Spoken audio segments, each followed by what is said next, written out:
육모 이후 폭탄 선언을 하며 여러 입시 커뮤니티를 뒤흔들어 놨으나 수능날 개같이 킬러 문항으로 도배하여 우리들의 뒤통수를 시게 때려버린 서결이.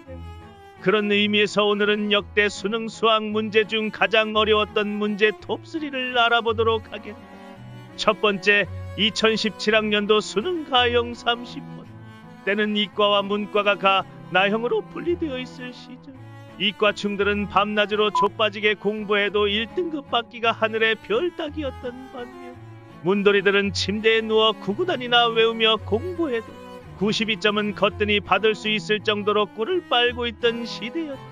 때는 2016년 11월 가형에서 모든 이들의 경악을 금치 못하게 할 역대급 문제가 공개되었는데 당시 대치동에도 이 30번 문제 하나 틀려 96점을 받은 친구들이 우후죽순 넘쳐났을 정도로 당시 입시판에 신선한 충격을 선사했던 문제였다.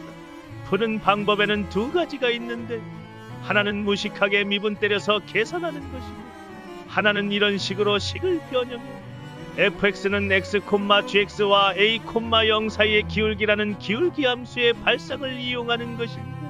시대 강사 강모 씨의 말에 의하면 당시 만점자들 중 대부분이 두 번째 방식으로 풀어 제꼈다는데 그만큼 계산이 보통 가형 30번에 비해 족같이 많았다는 것을 알 수 있다.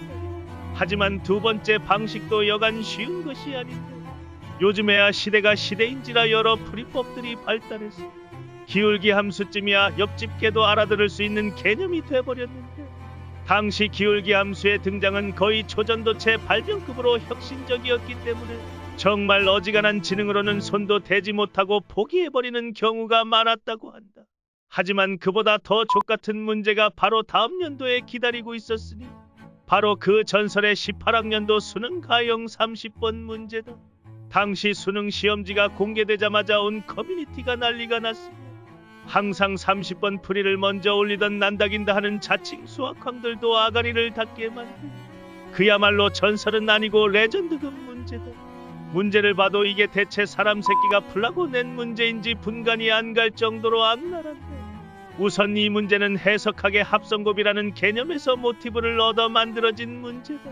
그만큼 이 개념을 알면 한층 더 쉽게 풀어낼 수 있는데 문제는 시발 이 개념은 대학 3, 4학년 과정의 풀이의 변환을 배우고 난 후 인공신경망 관련해서 전문적으로 공부를 할 때 비로소 배우게 되는 개념인데 고등학교에서 막 미적분 나다뗀 한낱 범부들이 뭘 알겠냐고. 그래서 그냥 무지성 계산으로 때려박는 수밖에 없었는데 이 계산량이 진짜 말이 안 되는 수준이었다. 이게 어느 정도냐면 A4 용지를 한 장 빼곡하게 채워도 부족한 수준이었어. 정말 이게 사람 지능을 판별하는 시험인지 손가락 힘을 판별하는 시험인지 분간이 안 갈 정도로 악랄했으니 당시 181130의 위상이 얼마나 드높았는지를 알 수 있다. 정답률은 2%로 정말 진짜들 빼곤 다 나갔더라지. 이 정도면 뉴턴 아니 아인슈타인도 고개를 절레절레할 역대급 난이도였다고 할 수 있다. 하지만 이보다 더한 문제가 있었으니 바로 호랑이 담배 피던 시절로 돌아가 1997학년도 수리 영역 29번 현수학하 과정인 집합과 명제 단원에서 출제되었는데 당시 정답률 1%, 비공식 정답률 0.08%의 정신나간 정답률을 자랑했다. 사실 문제 자체는 위 두 문제에 비해 그렇게 어렵지는 않았는데 신유형이다 보니 발상 자체를 떠올리기 쉽지 않았을 뿐더러 앞선 문제들도 현 22번은 족밥으로 느껴질 정도로 정신나간 난이도로 출제되었다 보니 이때 수능 자체는 역사상 최악의 불수능이었다고 평가받는다. 새삼 이때 수능을 현장에서 치른 그 시절 형님 누님들이 대단하다고 느껴지네.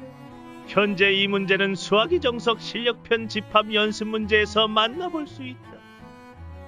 자, 오늘은 이렇게 해서 수능 수학 역사상 가장 어려운 문제 3대장을 알아보았는데 2025학년도 수능 수학은 과연 어떤 식으로 나올지 기대가 된다. 자, 그럼 재밌게 봤다면 구독과 좋아요 눌러줘.